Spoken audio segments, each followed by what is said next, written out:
And this project is called Happily Ever After, and it's based on the book King and King, which is a fairy tale story about a prince who falls in love with another prince. And we've been taking that production, which we've made on that book, into primary schools. This story is it's a fairy tale, essentially, and like all good fairy tales, it is a story of somebody coming of age, and the character who's coming of age in this tale is the prince, and he's stepping up to the mantle of royalty. His mother, the queen, is demanding that he takes over the role as monarch, and he feels he's not ready, but she pushes and pushes and pushes and really wants him to get married and to succeed and to take the crown. So reluctantly he follows his mother's wishes until the day arrives when an alternative fairy tale ending appears, and we're presented with something entirely new.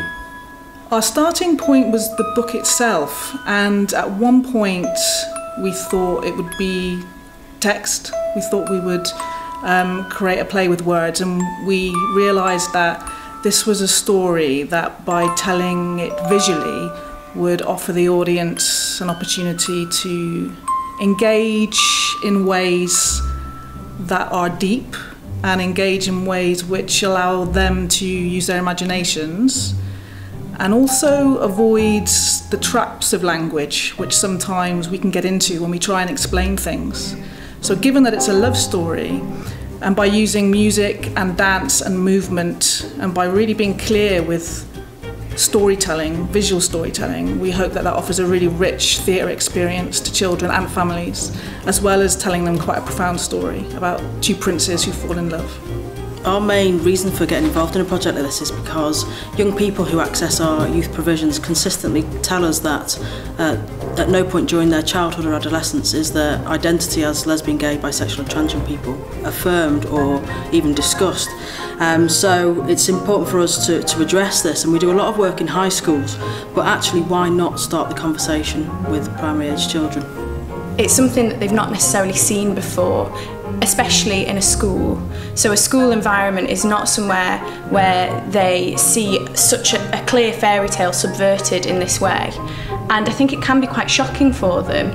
But then with the workshop that combines all of what we're sort of trying to say, I think by the end of the day, if they are apprehensive to begin with, they have completely done a U-turn and feel really positive about everything that we're saying.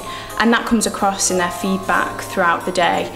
So we've involved lesbian, gay, bisexual and trans young people at every stage of this process because one, it's important that the audience of the project hears real life stories, and actually it has the double benefit of affirming the identities of those young people and really making them confident and proud, and having a real positive impact on perhaps the next generation of lesbian, gay, bisexual and trans young people.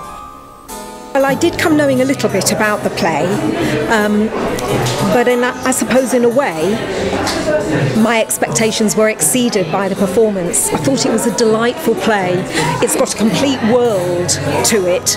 The look of it, the visuals of it, the music is fantastic, the soundtrack I think, and it really draws you in, so I was fully drawn into the world of the play. It's a perfect fairy tale, but as a piece, the content of it is so courageous, I think, and so challenging, and it makes it the kind of piece that you want every primary school to see. Because I'm a member of the LGBT community, seeing something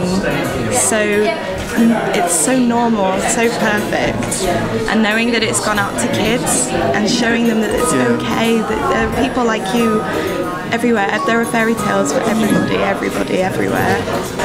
I think it genuinely is one of the most important pieces of kids' theatre that I've seen in a very long time, because it deals with something that nobody in schools, and I know from having kind of worked in them in the past as an actor, quite knows what to do. They don't quite know how to address this issue, and especially at primary school level, I don't know of anything else really like this. Kind of this brave, it's bold, and beautiful at the same time. That's the main thing. It is a fantastic show to watch, to engage with. The performances performances are brilliant, the design's stunning, and it's genuinely moving. It really is. It really is. I was moved, I think, both by the moment where the relationship between the two princes comes together, but also just to see a piece of this kind finally being made that is tackling the issue of what it means to be gay for our young people head on, and is doing that bravely within schools.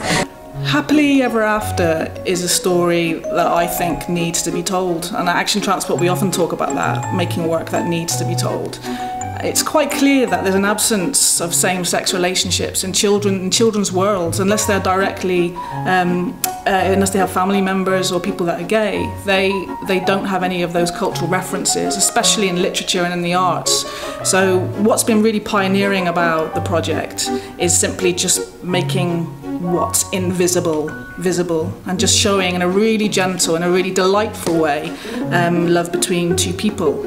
And I think it's surprising and challenging for the audience, but I think it's something that is accepted because of this very delightful theatre form and the way that we're able to discuss what's been surprising about the story at the end.